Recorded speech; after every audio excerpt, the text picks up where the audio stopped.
Hey everyone, I hope you guys have been enjoying the second free title update for Monster Hunter Rise Sunbreak, and that is today's topic of discussion. Not only do I want to go over some of the things that I really enjoyed out of it, I also want to discuss some of the things that I think Capcom could have done better, heading of course into the third free title update. But in the same vein, this being a discussion video, I certainly want to hear your guys' comments, so do let me know which one of the added brand new monsters is your favorite.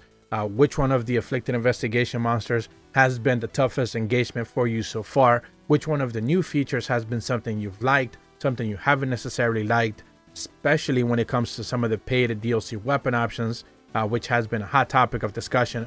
All of those things, do leave a comment, let me know. That is what these discussion videos are for. And for me personally, I wanted to open kind of discussing about the monsters a little bit, ultimately my opinions on each one of them. I think Flaming Espinas has been probably the most surprising monster out of all of them. Let's remember that we actually got to see some gameplay of it heading into Tokyo Game Show about 2 weeks before the patch ended up dropping. And those encounters just pretty much look kind of barren. It looked just like a normal Espinas, nothing necessarily exciting about it. But it turned out that the fight itself is pretty good, especially when he gets into his hind legs and he does that double combo attack. He gets on his hind legs, walks forwards, puffs up his chest, does a fire blast directly forward, which more times than not ends up killing someone in about the 8 or 9 hunts that I've actually done for him already. So someone always ends up getting killed, and if not, whenever he flies upward into the air and he does it forward, down, or directly below, someone ends up getting carded that time as well, or either or. So it just ends up being one of those things where like that attack is the most menacing attack he has. He hits extremely hard. He has a really good combo opportunities. So if there's an afflicted version of him, which presumably there will be as we head into later free title updates, this guy is going to be one of those really tough encounters. Probably the most, of course, was Violet Mitsuzune for me personally, only because the attacks are so weirdly unique. The fire doesn't necessarily seem all that dangerous, but then you start noticing that there's lava underground. It leaves fire streaks all over the place. Whenever it does the water breath, it actually turns out that it's actually leaving fire all over the place as well. You get hit up with plenty of debuffs in that encounter, and of course that big massive spirit bomb that it loves to do, kind of like Goku. It is just one of those surprising attacks that when the first time that I saw it, I was just like standing back. I just stopped attacking altogether, started to just kind of watch it do its thing, and it was just a joy to see. So out of all the new monsters that they added, this one was probably the more surprising one, only because not only did we not see all that much of it, like I mentioned before, we had seen some Flaming Espinas gameplay. We were expecting to see kind of like Chameleos be a little bit more different, but this one ended up being probably the more surprising one out of all of them, and certainly a fan favorite. I've seen a lot of people be very happy with Violet Mitsuzune at the end of the day. Now, probably the more boring one out of all the fights is Risen Chameleos. For me personally, I don't necessarily enjoy that encounter. He's cool, his poison attacks are fine, but doesn't necessarily seem like all that menacing. I think out of like the 6 hunts that I've done with him, I've seen one person cart. So, you know, he hits hard, but like people can just easily recover from him.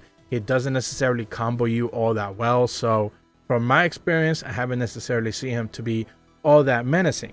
The good thing about him, of course, is the fact that he introduces Risen Elder Dragons into the game, and this is something that I discussed in one of my previous videos. By now that video should have been up, where we are expecting a lot more monsters to be coming down the path. So this Risen mechanic is something that Capcom is going to be leaning forward to heading into the future. And while Risen Chameleos might be the most underwhelming of all the elders we're going to end up getting Risen status, it does promise a good roadmap going forward that Risen monsters are going to be really tough, especially if in the last wave of a free event quest that we end up getting, they end up giving us one of those like boosted parameters Risen set of monsters, you know, so they end up giving us some that just hit way harder than normal. Those might actually end up being really good encounters if they decide to do that.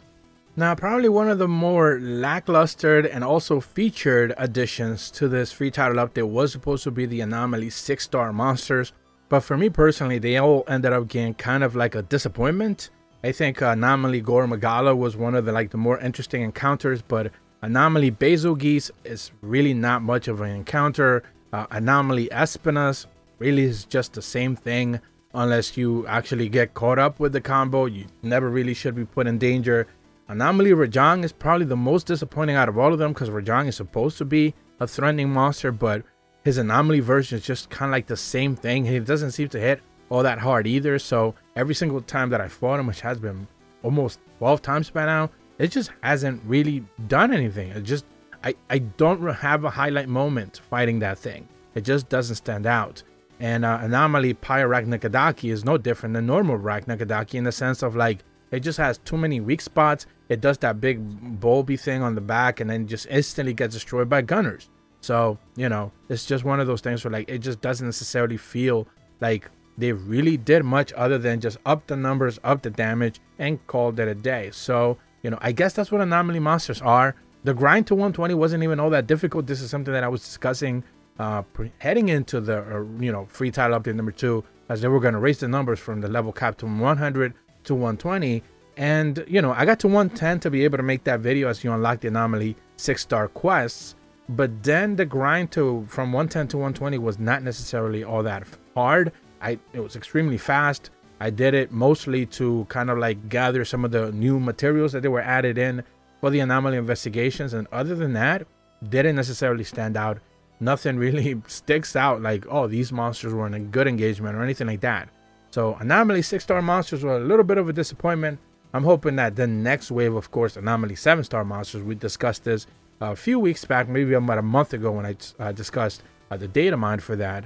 We should be hoping that maybe, you know, some of those free title update number 1 monsters are going to get the anomaly version. So, you know, maybe finally we can start to see some actual challenge in that regard, because otherwise they're just sponges and it's not a lot of fun. Now, I don't necessarily want to talk about all the event quests because, of course, I already made 2 videos regarding that, so I don't necessarily want to delve too deep on that. But other than that, you know, the event quests hopefully get better, but it doesn't necessarily seem like they are. When it comes to the layered weapon options, you know, that's cool. I'm glad that we finally ended up getting that choice. Players have been asking this since base rise. It took a long time, but we ended up getting it. But with the drawback that, of course, we now have layered paid weapon DLC. Now, I would be a hypocrite to sit here and say that this is a terrible, awful thing that Capcom did, and at the same time, I'm showing you most likely gameplay of me using it. But I did say that heading into the launch of free title update number 2, that I wasn't a big fan of it, with the understanding that at the same time, providing choice for players is not something that is really going to be all that harmful. A lot of people have actually made the case, and this is something that I fully understand, that this becomes a slippery slope rather quickly. You know, in this game, they provide us with layered, you know, weapons, but then in the next game, you know, whatever the next title is going to be, I'm not going to say Monster Hunter World 2, since apparently some people don't like that title for whatever reason, but whatever the next Monster Hunter game will be, Monster Hunter 6, of course, that's the obvious name for it, not just Generation 6, then in that one, they don't give you layered weapons. Instead, they give you actual weapons with better stats and better proc rates and stuff like that. So if the slippery slope ends up being that, which a lot of people expect it to be, then we're in for a real pain. But I think, realistically speaking, this is something that I've discussed multiple times, I think people are going to be more upset at the fact that, to me personally, the next Monster Hunter game is most likely going to be open world. Not because that's what I want, but that's because that's what the game developers keep making, because fans keep demanding open world games. I recently saw that the Atelier Ryza 3 video game, which was a traditional RPG franchise, they're making it like almost open world. No one asked for that. No one said, I need a chill, you know, relaxing RPG with some farming elements to be open world, yet here we are. That game is going to be basically open world, big open areas type of thing. So no one's asking for this, but developers keep making open world games.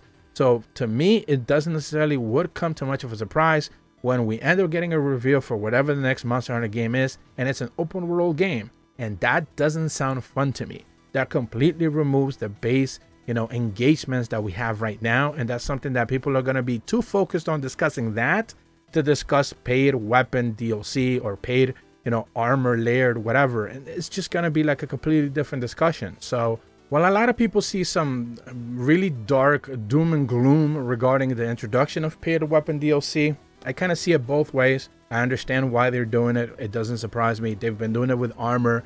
It's not going to stop. The next game is probably going to continue to do it and probably raise it to another level, realistically speaking. The last thing people want is an open world game with daily events and daily grind and live service mechanics. Basically, just make Frontiers or G again. Just do that. If that's what you really want to do, then Capcom should probably do that.